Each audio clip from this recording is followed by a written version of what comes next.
നമ്മളെ ഇവിടെ ഇങ്ങനെ മോനിങ്ങനെ ഓരോന്ന് ചെയ്തോണ്ടിരിക്കുമ്പോഴത്തേക്കും ഒരു പൂച്ച വന്ന് കൊക്കിനെ പിടിച്ചേ. പൂച്ചയുടെ കാണിപ്പോണ്ട് നമുക്ക് എന്തുക്കള് അത് കുസൃതിയുള്ള പൂച്ചയാണ് ഉമ്മി, അതുകൊണ്ട് ആ കൊക്കിനെ പിടിച്ചേന്ന്. അപ്പോൾ ഞങ്ങൾ ഇവിടെ കിടന്ന കല്ലൊക്കെ വാരി എറിഞ്ഞ് കൊക്ക് രക്ഷപ്പെട്ട് പോയി കേട്ടാ. പറന്നു പോയതാണ് ആ കണ്ടത്. നെസമോനെ പോലെ കുസൃതിയുള്ള പൂച്ചയാണോ?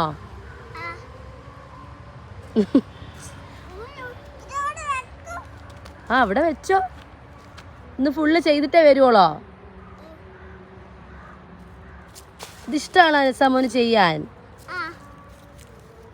ഇതിപ്പോ എന്തുവാ ചെയ്യുന്നത്? എന്തുവാ ചെയ്യുന്നത്? തൊണ്ട് ടിഷ്യൂ വാഴയുടെ വട്ട